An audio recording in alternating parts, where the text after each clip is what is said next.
Pour cet exercice, il faut rédiger complètement le théorème de Thalès. Donc pour vous aider, je vous rappelle que dans le cahier de cours, à partir de cette flèche-là, vous avez un exemple type de rédaction du théorème de Thalès. Donc ça commence comme ça et ça finit au dos de la feuille. Donc c'est comme ça, il faut vous en servir pour rédiger, pour adapter à cet exercice-là. On considère la figure ci-contre, AB et TR sont parallèles, on donne certaines longueurs qu'on va s'empresser de recopier ici. SA, c'est égal à 4. ST, 15. À la limite, on entoure au moins une unité là, pour s'apercevoir que c'est bien tout en centimètres. AB 2,4. Et enfin SR 7,5. Bien. On nous demande de calculer les longueurs SB et RT. Est-ce qu'on peut utiliser le théorème de Thalès? On va vérifier si on a les bonnes hypothèses. La première hypothèse, c'est deux droites parallèles. Est-ce que j'ai deux droites parallèles? Oui, BA et RT sont parallèles, c'est dit dans l'énoncé.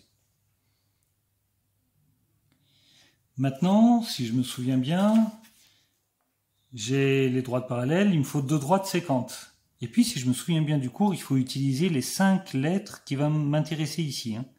D'accord? Il ne faut pas le point d'intersection M, il ne faut pas que je le recite dans le nom des droites. Alors, on va faire comme pendant le cours, on va faire un texte à trous et puis on complétera après. Les droites machin et machin sont séquentes en.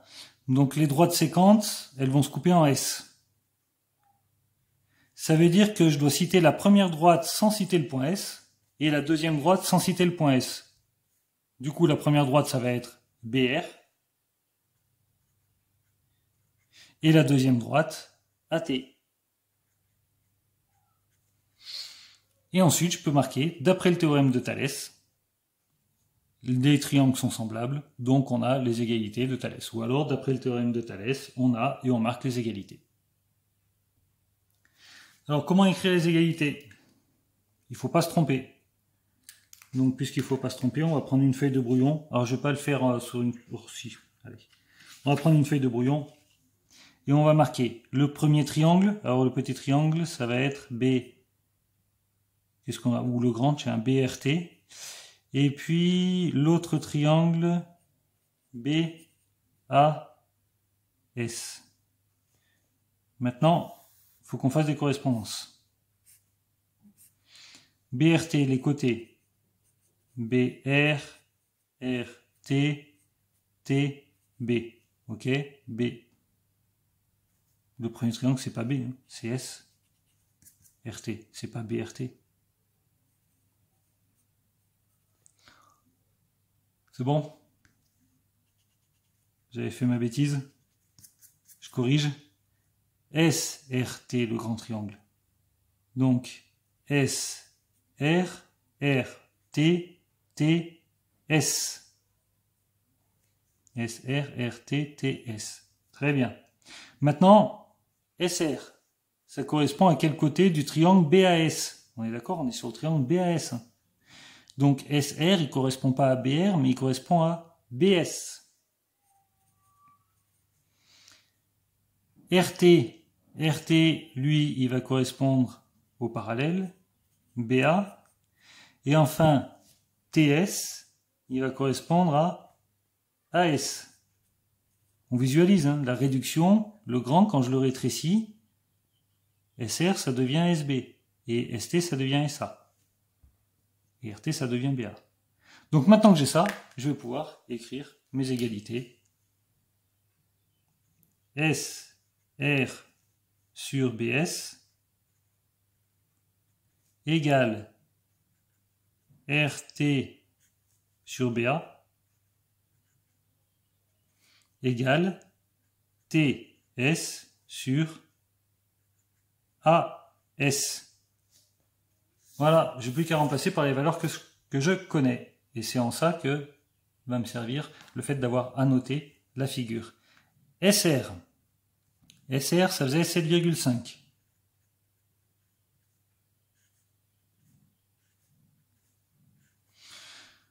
Donc je remplace SR par 7,5. BS, je ne le connais pas, donc je laisse BS. Ensuite, ici j'avais RT là. RT, je le connais. Non, je le connais pas, donc je laisse RT.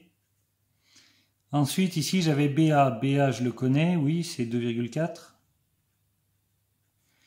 En haut à droite, j'avais TS. TS, c'est égal à 15. Et AS, en dessous, c'est égal à 4.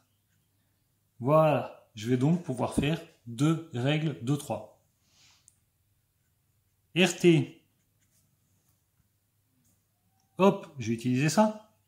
On fait une règle de 3 avec ça. 2,4 fois 15 divisé par 4. RT, c'est égal à 2,4 fois 15 divisé par 4. Et BS, je ferai le calcul après. Pour l'instant, je suis concentré sur mes règles de 3. Après, je sortirai la calculatrice. BS, vous vous souvenez, j'efface celui-là pour garder les valeurs qui sont données par l'énoncé. Au moins, si je me plante ici, c'est pas grave. Puis en plus, je peux l'écrire tout de suite. BS, 7,5 fois 4 divisé par 15. 7,5 fois 4 divisé par 15. Allez, on sort la calculatrice et on effectue. 2,4 fois 15 divisé par 4, ça me fait 9. Et puis 7,5 fois 4 divisé par 15, ça fait 2. Il ne reste plus que la phrase réponse. La longueur BS est égale à 2 cm et la longueur RT est égale à 9 cm. Alors même si on nous demandait SB, si je marque BS, c'est exactement la même chose. La semaine prochaine, je vous donne un autre exercice sur le théorème de Thalès, et puis après j'arrête là parce que vous le reverrez en détail en 3e.